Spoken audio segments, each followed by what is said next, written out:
Sarah Chun stood in the Great Hall of Bones, trying not to think about how many of those bones were human.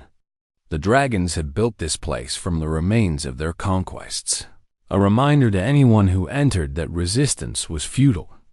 Above her, 5 dragons perched on massive stone seats, their scales gleaming in the firelight. Each was larger than a house. Each had lived for thousands of years, thought she was here to make them a deal they couldn't refuse. Or rather, one they wouldn't bother to refuse because they thought it was so ridiculous. "The human wishes to speak," rumbled Infernus the Eternal, oldest of the Dragon Council. His scales were deep crimson, almost black with age. Smoke curled from his nostrils with each breath. This should be entertaining.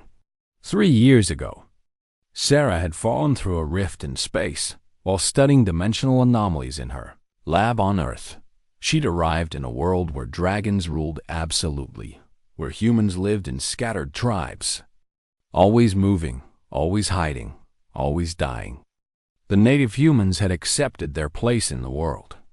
They believed the dragons were gods, or close enough that it didn't matter. Sarah knew better. She'd spent those 3 years watching, learning, and most importantly, thinking. Dragons weren't gods. They were just another species. And every species had weaknesses. "Great Council," Sarah said, keeping her voice steady. "I've heard your ultimatum. You want humanity to reduce our numbers by half within 1 month. We don't want it," said Verdania, her green scales shimmering. "We require it. Your kind breeds too quickly. You consume too much. You've become an infestation." The other humans in the hall, village elders who'd been summoned to hear the dragon's judgment, stood with their heads bowed. Sarah could see their shoulders shaking. Some were crying quietly. They'd lived through this before, or heard the stories. 200 years ago, the dragons had issued the same command. When humans had failed to comply fast enough, the dragons had handled it themselves.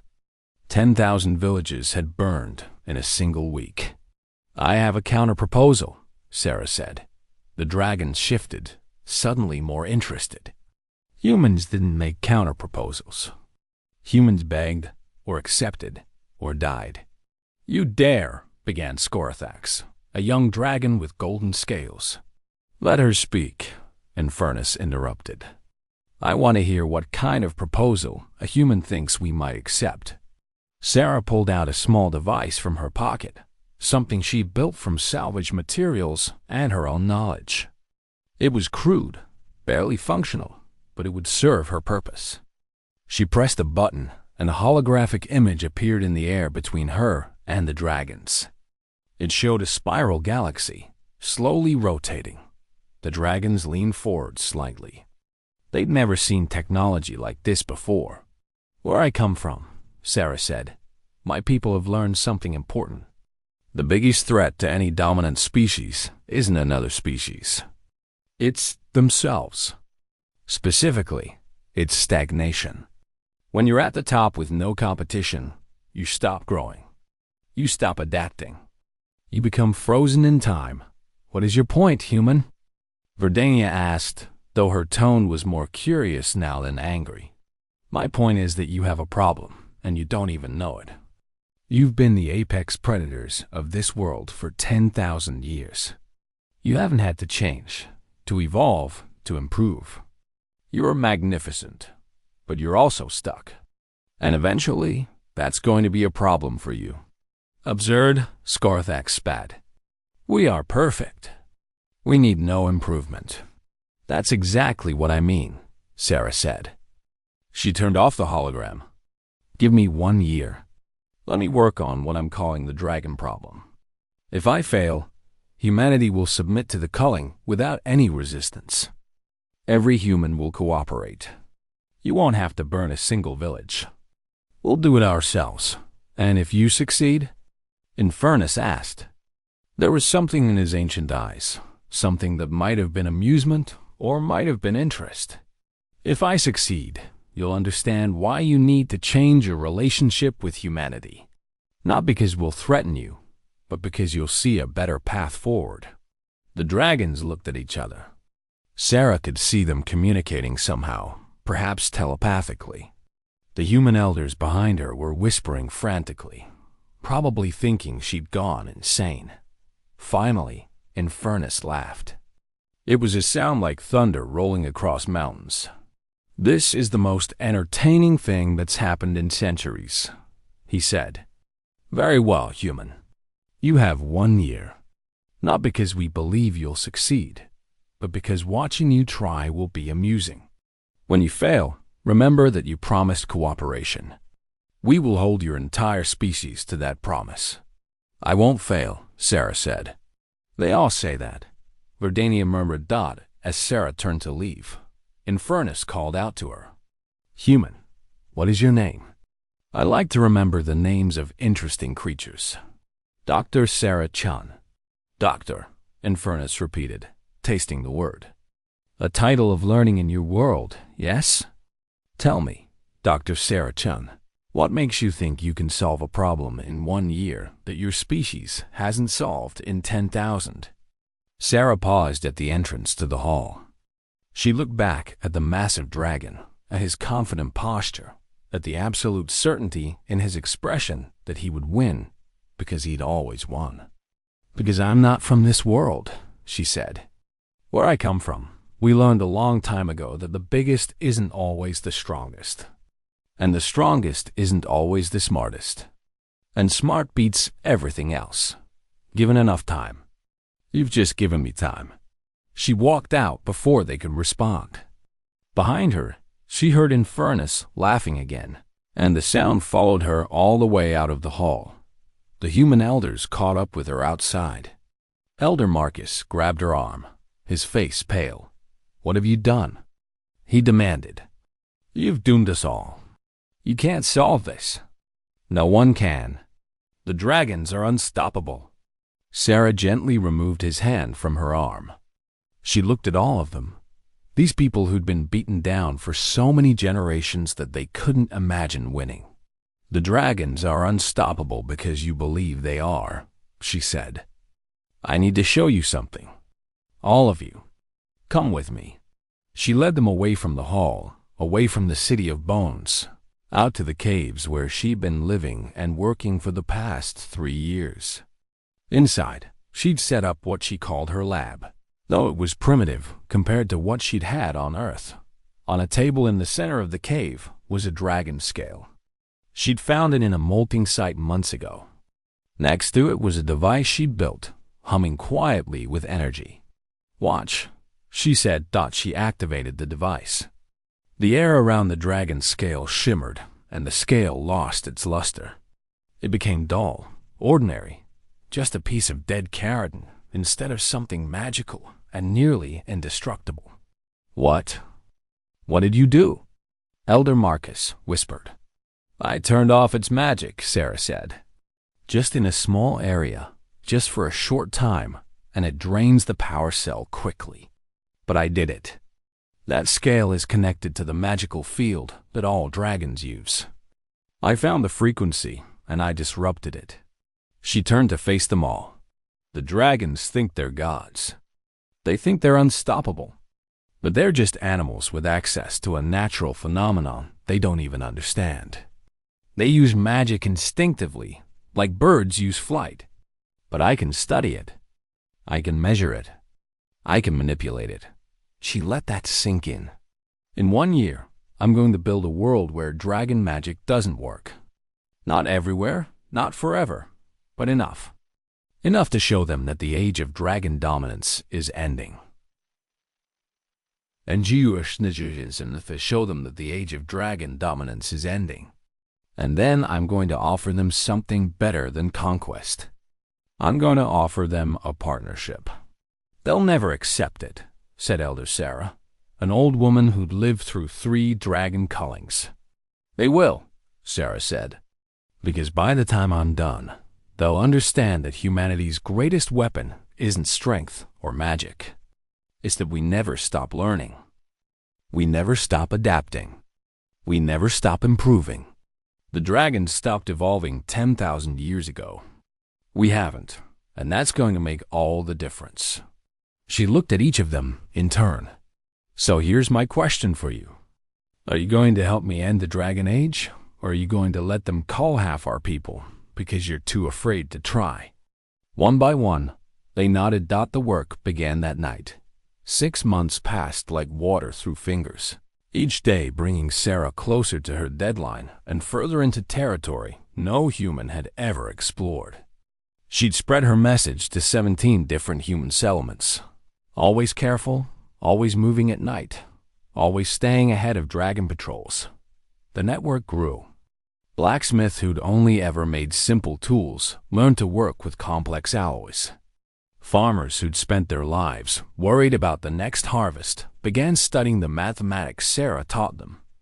Children who'd grown up expecting short, fearful lives suddenly had reason to imagine a future. Sarah had divided her followers into cells. Each group knew only their specific task. The blacksmiths in the northern caves didn't know what the scholars in the eastern valleys were working on. The scouts mapping dragon territories didn't know what the builders in the southern mountains were constructing. Only Sarah knew the complete picture, and she kept it locked in her mind and in encrypted notes that no one else could read. It was safer that way. If the dragons caught anyone, they couldn't reveal what they didn't know. In her main workshop, Sarah stood over a workbench covered in dragon scales. She'd collected hundreds of them from molting sites across the continent. Dragons shed their scales every few decades, and they never bothered to guard these locations. Why would they? The scales were useless once shed, or so the dragons thought. But Sarah had discovered something the dragons didn't know about themselves. The scales retained a faint connection to the magical field even after shedding. It was like a fingerprint, a unique signature that she could analyze and map. Each dragon's scales resonated at slightly different frequencies. More importantly, she could use these scales to build devices that interacted with the magical field itself. She picked up one of her newest creations. It looked like a metal disc about the size of her palm with a dragon scale embedded in the center. Copper wire wrapped around it in precise patterns, connected to a small power cell she'd built from materials that would have been common on Earth, but were rare here. Will it work? Asked Marcus, who'd become her most trusted assistant. The old man had proven to have a sharp mind once he'd shaken off decades of learned helplessness. Only one way to find out, Sarah said. She activated the device. It hummed to life, and the air around it began to shimmer. Sarah held out her hand, and Marcus placed a fresh dragon scale in it, one they'd collected just last week. As soon as the scale entered the field around the device, it went dark. The magical shimmer that normally played across dragon scales vanished completely. The field is stable, Sarah said, checking her instruments. It's holding at 5 meters radius, and the power drain is within acceptable parameters. This is our 3rd-generation nullifier. It's not perfect, but it's good enough. Marcus stared at the device with something like religious awe. You've done it. You've actually done it. We can negate dragon magic. In a small area, for a limited time, with a device that takes weeks to build. Sarah corrected him. We need hundreds of these. We need them bigger, more powerful, and we need them all to work at the same time. That's where the others come in. She walked to a map she'd drawn on the cave wall. It showed the entire continent, marked with symbols only she understood. Red dots for dragon lairs, blue dots for human settlements, green dots for construction sites, and yellow lines connecting them all, showing the network of towers they were building in secret. The towers are the key, she explained. Each one will house a large-scale nullifier. When they all activate simultaneously, they'll create overlapping fields across most of the inhabited world. The dragons will find themselves grounded, in pain, and powerless. And then we kill them? Marcus asked. No, Sarah said firmly. Then we talk to them. Killing them would just make us the new tyrants. I want to change the system, not just swap who's on top. Marcus frowned. They won't see it that way. When they realize what we've done, they'll fight back with everything they have. Let me worry about that, Sarah said. She'd been thinking about this problem for months.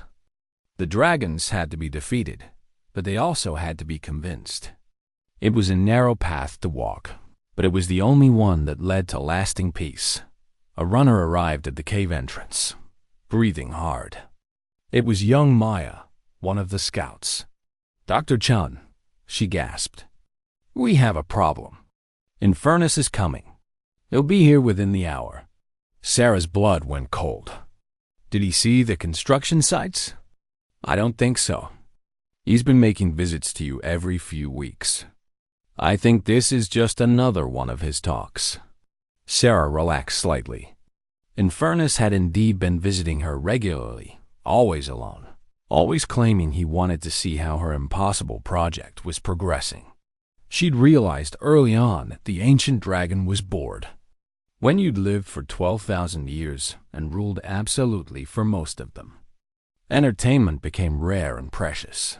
She'd been using his visits to study him, learning how dragons thought, how they perceived the world, what their blind spots were. But she'd also been careful never to reveal too much. He thought she was building something, but he had no idea what or how close she was to completion. "Hide everything," Sarah ordered. "Marcus, get the nullifier prototype into the sealed chamber. Maya, alert the other cells that we're going silent for 24 hours. Everyone else, make this place look like a simple human dwelling." They scattered, moving with practiced efficiency. By the time Infernus landed outside the cave, it looked like nothing more than a place where a few humans lived quietly, studying old texts and avoiding dragon attention. Sarah walked out to meet him. The dragon was magnificent in the afternoon sun, his crimson scales gleaming, his eyes glowing with ancient intelligence. He settled onto the ground with surprising grace for something so massive. "Dr. Chun," he said, his voice a deep rumble. "How goes your impossible project?" "Slowly," Sarah lied. "Humanity doesn't have the resources or knowledge base I'd hoped for. I'm making progress, but it's harder than I expected." Infernus studied her with those ancient eyes. "You know, I've been thinking about something you said. About stagnation being dangerous for dominant species." "Oh?" "I've been alive for 12,000 years, Dr. Chun. In all that time, the world has barely changed. Dragons rule as we always have. Other species live as they always have. Nothing grows, nothing develops, nothing new happens." He paused. "I thought I was content with that. But since you arrived, I've realized something. I'm bored. Desperately, crushingly bored." Sarah saw an opening. "That's what stagnation does. It's not just dangerous in an evolutionary sense. It's deadening to the soul, if you'll forgive the poetic language. Your species is different," Infernus continued. "You're always changing, always building, always reaching for something new. Even here, with limited resources and constant danger, you create. You innovate. I find that fascinating." "We have to," Sarah said. "We're not strong enough to dominate through force, so we dominate through innovation. It's adapt or die for humanity. And you think dragons need to learn this? I think everyone needs to keep growing, or they start dying. Even if that death takes thousands of years." Infernus was quiet for a long moment. Then he did something unexpected. He lowered his massive head until it was level with Sarah's. His eye as large as her torso, focusing on her with laser intensity. "I'm going to tell you a secret. Dr. Chun, something no dragon has ever admitted to another species. We know we're stagnant. We know we stopped evolving ages ago. We know that if something comes along that can challenge us, we have no adaptation ready. No new tricks. No evolution waiting in our bloodlines." He paused. "It terrifies us in the few moments we allow ourselves to think about it. so we don't think about it. We just keep being what we've always been, and we crush anything that might force us to change. Sarah felt her heart racing. This was more than she'd hoped to learn. Then why not change willingly? Why wait for a crisis? Because we don't know how, Infernus admitted. We've forgotten how to learn, how to grow. We've been gods for so long that we've forgotten how to be students. Sarah took a risk. Then let me teach you. Infernus pulled back, amusement in his eyes. Teach me? You have 4 months left on your deadline, and you've barely scratched the surface of solving the dragon problem. What makes you think you have time to teach an old dragon new tricks? Maybe solving the dragon problem and teaching dragons are the same thing, Sarah said. Infernus laughed, that rolling thunder sound. Perhaps. We'll see when your time runs out. I have to admit, Dr. Chun, I hope you succeed. Life is so much more interesting since you arrived.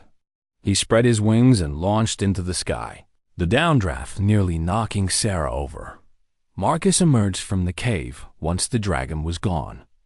That was terrifying. That was useful, Sarah corrected. He just told me everything I needed to know. The dragons are afraid.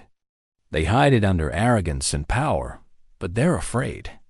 And fear makes people either defensive or open to change. Which do you think the dragons will choose? Sarah watched the speck that was Infernus disappear into the distance.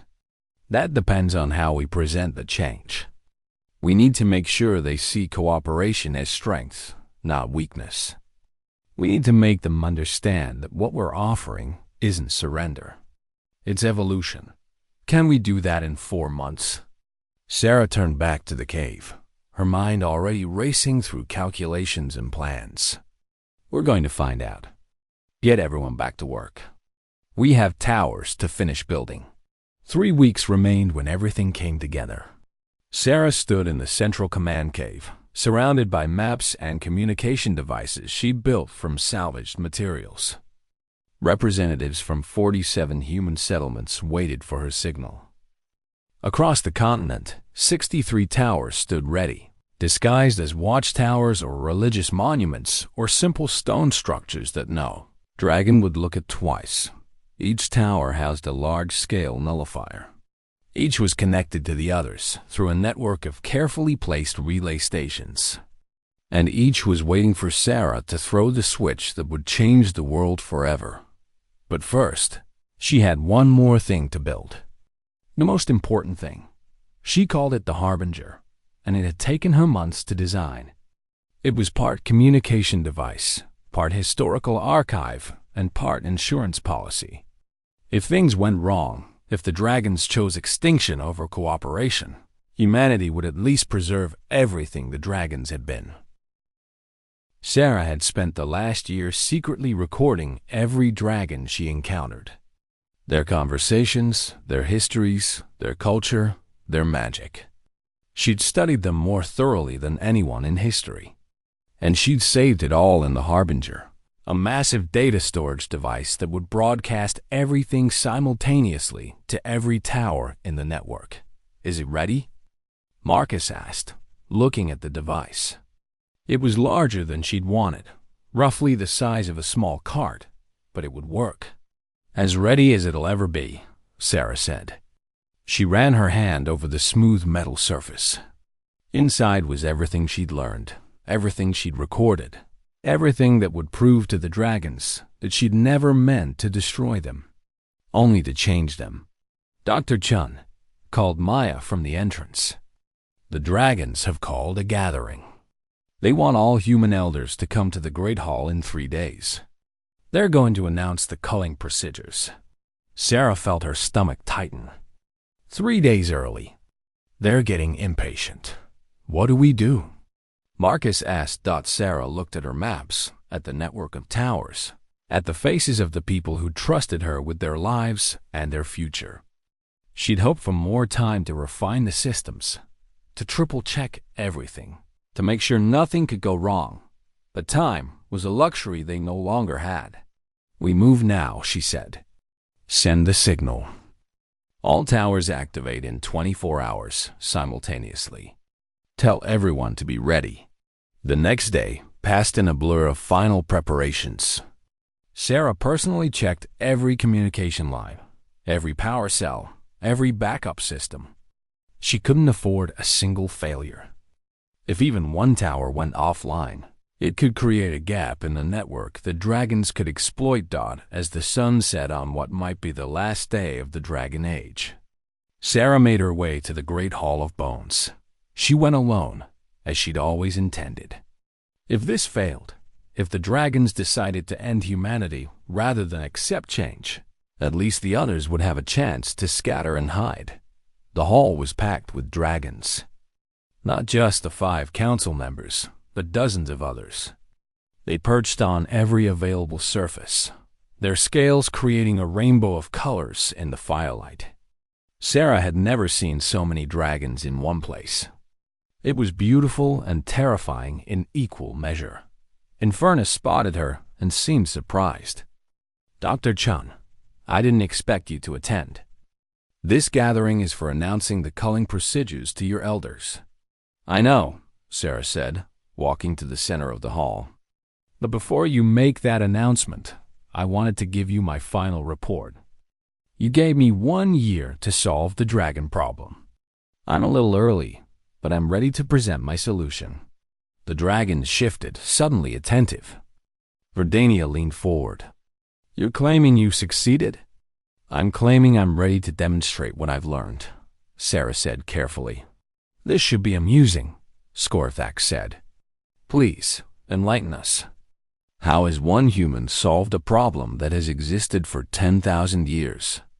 Sarah pulled out a small device, the trigger for the entire network. It looked unimpressive, just a small metal box with a single button. "The problem wasn't the dragons," Sarah said, her voice carrying through the hall. "The problem was that both our species were locked in an old pattern. You dominated through power, and we survived through submission. Neither of us were growing. Neither of us were thriving. We were just existing." "Get to the point," Verdania said impatiently. "The point is that I've built something. A network of towers across the continent. In about 30 seconds, they're all going to activate simultaneously. And when they do, you're going to understand why the Dragon Age is ending tonight." The dragons erupted in noise, some laughing, some angry, some confused. Infernus raised a claw for silence. "You're bluffing," he said, but there was uncertainty in his ancient eyes. "Maybe," Sarah said. "Let's find out together." She pressed the button. For a moment, nothing happened. Then Sarah felt it, a shift in the air, a change in the fundamental nature of reality around them. The dragons felt it too. She watched their expressions change from amusement to confusion to alarm. Verdania tried to summon fire. Nothing happened.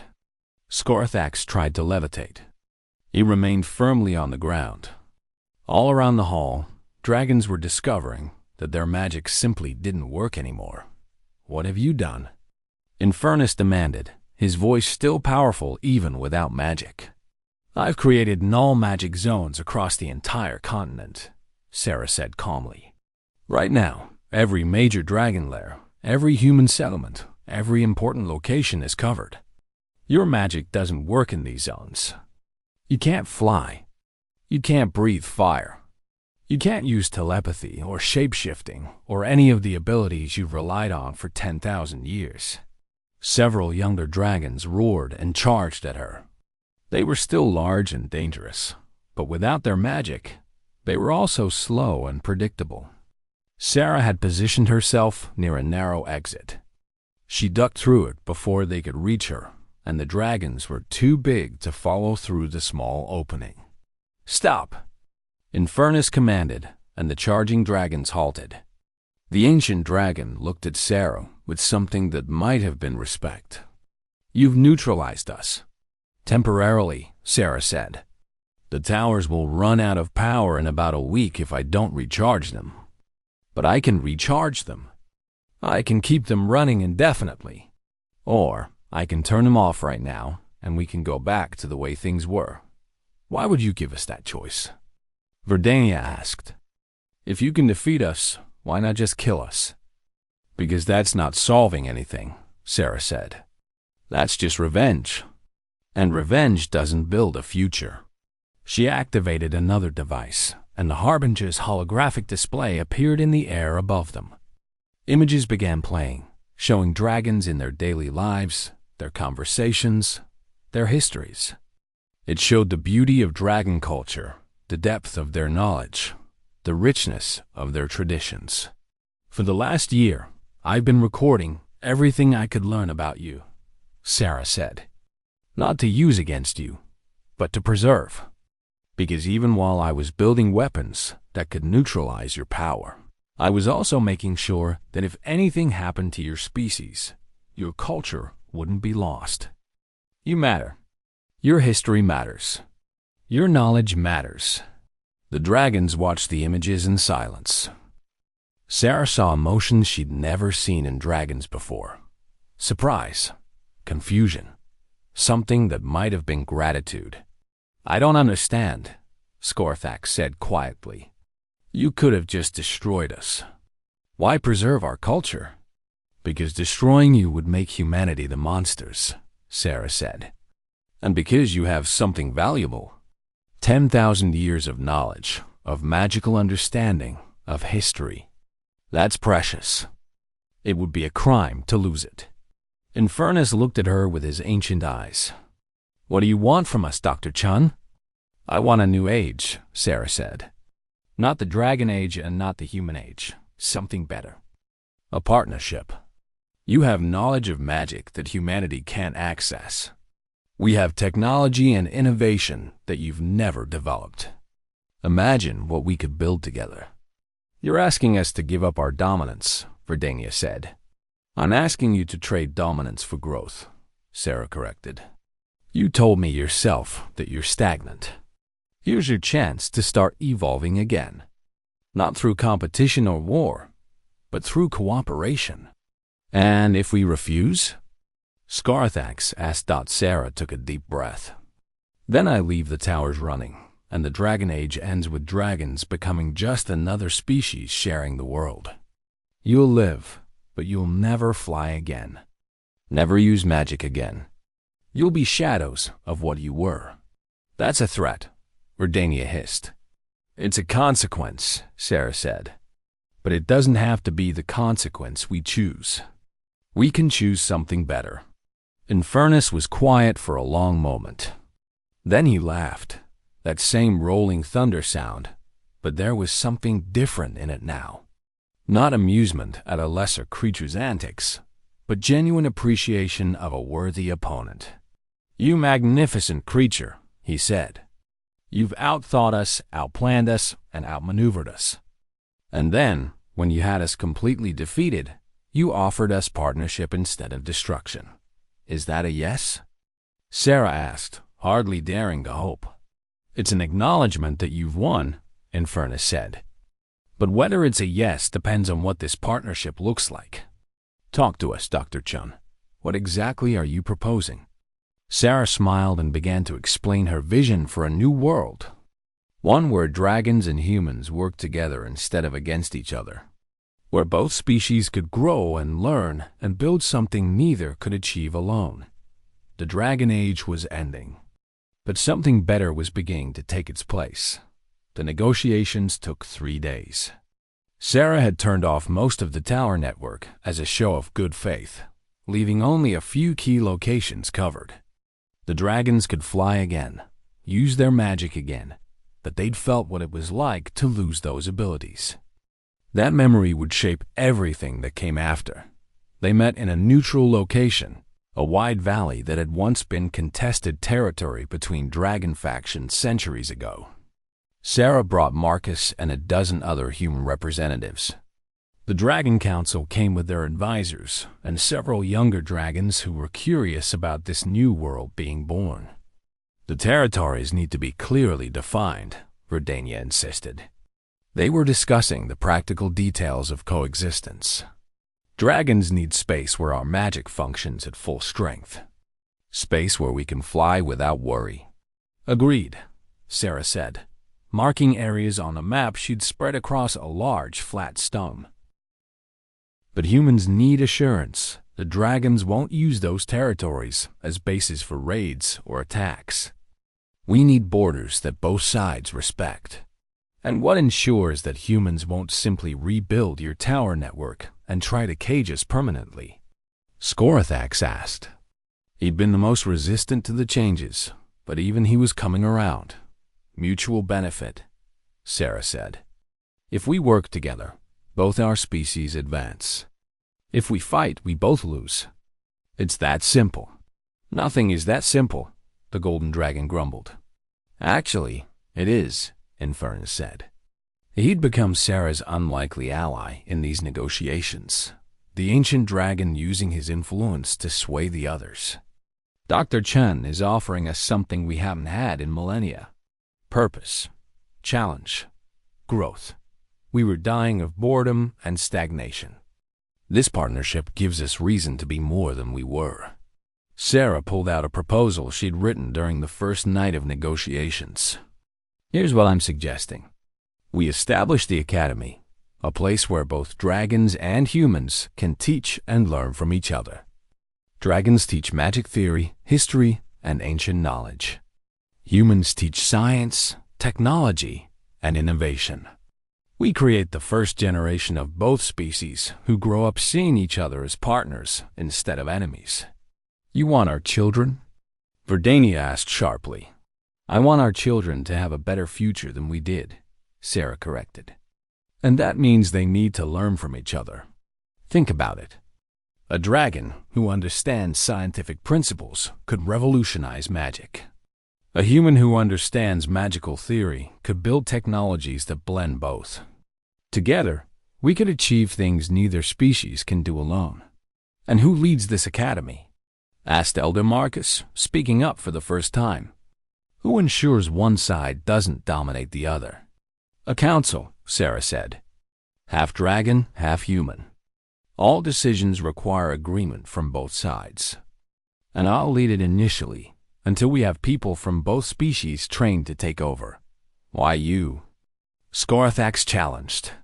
Because I'm the only one both sides trust, Sarah said bluntly. Dragons respect me because I beat them. Humans trust me because I saved them. I'm the bridge between two worlds. At least for now. Infernus nodded slowly. She's right. In time, others will emerge who can lead. But for now, Dr. Chen is the logical choice. They hammered out more details. Trade agreements, dispute resolution processes, cultural exchange programs. It was tedious work, but it was necessary work. Sarah had learned from Earth's history that peace without structure was just a pause between conflicts. On the fourth day, they signed the accord. It wasn't perfect.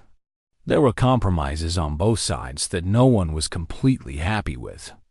But it was fair, and it was workable, and most importantly, it gave both species a framework for moving forward together. There's one more thing, Sarah said after the signing. The towers. I'm going to dismantle most of them, but I'm keeping a few as a failsafe, hidden and secure. If dragons break the accord in a major way, if there's another attempt to cull humanity or dominate through force, those towers activate automatically. You don't trust us. Scorathax said. I trust that people honor agreements when breaking them has consequences, Sarah replied. This isn't about trust.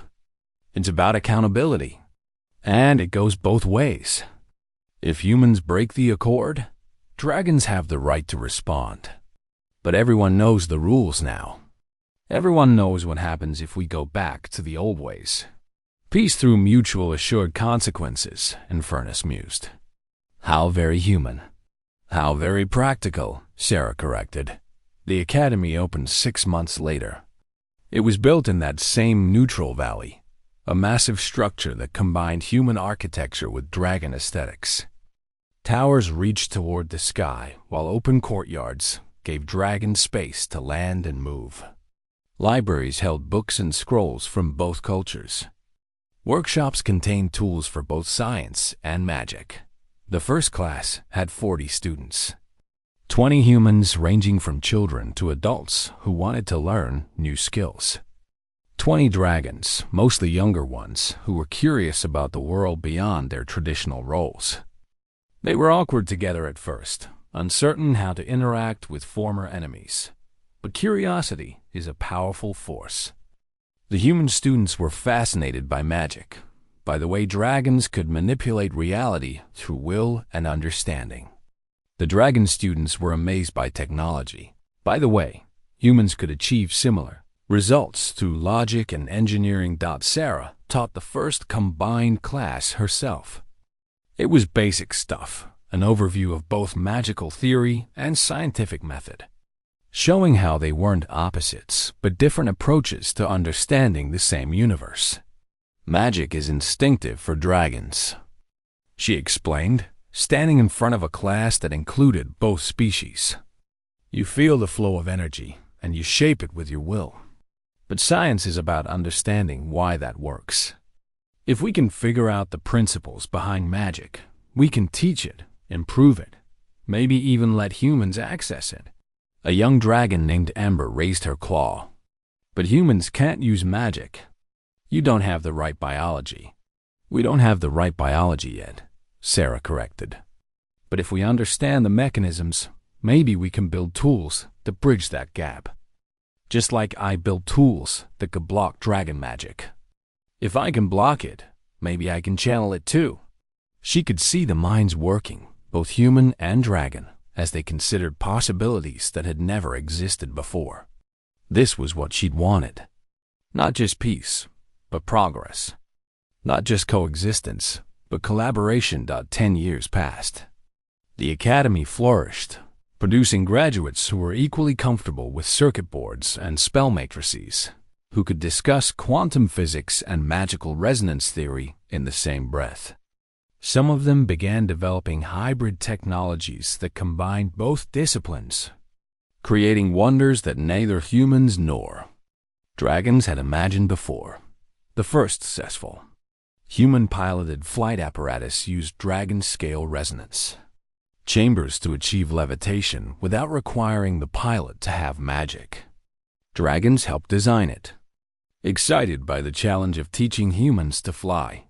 The first dragon-operated fabrication system used precise technological controls to shape magic into permanent physical forms with accuracy no dragon had ever achieved alone. Humans helped design it, thrilled to help dragons access precision they'd never had. The borders between dragon and human territories became less important as trade increased, and mixing became common. There were problems, of course. Disputes over resources, cultural misunderstandings, the occasional radical on either side who wanted to return to the old ways. But the framework held. The structures they built for cooperation proved stronger than the impulses toward conflict. Sarah stood on a mountain peak, looking out over the valley where the academy sprawled below. She was older now, gray touching her hair, lines around her eyes from years of squinting at blueprints and diagrams. But she'd never been happier. A massive shadow passed over her, and Infernus landed beside her. The ancient dragon moved more carefully now, his scales duller than they'd been a decade ago, but his eyes were brighter. He looked alive in a way he hadn't when they'd first met. "I've been thinking," he said without preamble, "about what you said that first day. About stagnation being death. And you were right. I'd been dying for centuries without realizing it. We all had. Existing but not living. Strong but not growing." He paused. "You saved us, you know? Not just from eventual extinction, but from the slow death of irrelevance." "I gave you a push," Sarah said. "You did the growing yourselves." "Always so modest," Infernus rumbled. "That's one thing about your species I'll never understand. You achieve the impossible and then downplay your role in it." "It's not modesty," Sarah said. "It's accuracy. I built some tools and made some arguments. But all the dragons who chose to change, who chose to learn, who chose to see humans as partners instead of cattle, they made that choice themselves. I just gave them the option. They stood in silence for a while, watching as a group of students, both human and dragon, worked together on some project in the academy courtyard below. Their laughter and shouts of discovery drifted up on the wind. "Do you miss Earth?" Infernus asked. "Sometimes," Sarah admitted. "But I can't go back. The rift that brought me here collapsed years ago. This is my home now." "And what a home you've made of it," Infernus said. "You know, I've been alive for 12,000 years. I've seen empires rise and fall. I've watched species come and go. But I've never seen change like this. Positive change. Growth instead of conquest. That's the human way," Sarah said. "We're not the strongest or the fastest or the most magical. But we adapt. We innovate. We look at impossible problems and ask, what if there's a better way? And sometimes we find it. Humanity. Fuck yeah," Infernus said, carefully pronouncing the phrase Sarah had taught him years ago. She laughed. "Yeah, something like that." A younger dragon approached, one of the academy instructors. "Dr. Chun, Infernus, we need your input on the new project. The students think they've found a way to combine portal magic with dimensional theory. They want to try building a stable rift." Sarah felt her heart skip. A stable rift. A way back to Earth or to other worlds. New places to explore, new people to meet, new knowledge to gain. "What do you think?" Infernus asked her. "Should we let them try?" Sarah smiled. "We should help them try. That's what the New Age is about, isn't it? Pushing boundaries. Finding new possibilities. Growing together." They followed the instructor down the mountain path. Behind them, the sun set on another day in a world that had once been defined by dragon dominance and human submission. Ahead of them, students of both species worked together on problems their ancestors could never have imagined solving. The Dragon Age had ended with one human asking a simple question, what if there's a better way? And in answering that question, two species had found something neither expected. Not just peace, but partnership. Not just survival, but growth. Not just coexistence, but a shared future brighter than anything either could have built alone. Sarah had come to this world by accident, fallen through a rift in space and time. She'd arrived in a world of fear and stagnation and dominance. She was leaving behind a world of hope and progress and cooperation. One human had ended an age. But countless humans and dragons together would build what came next. And that, Sarah thought as she entered the academy surrounded by students eager to show her their latest breakthrough, was exactly how it should be.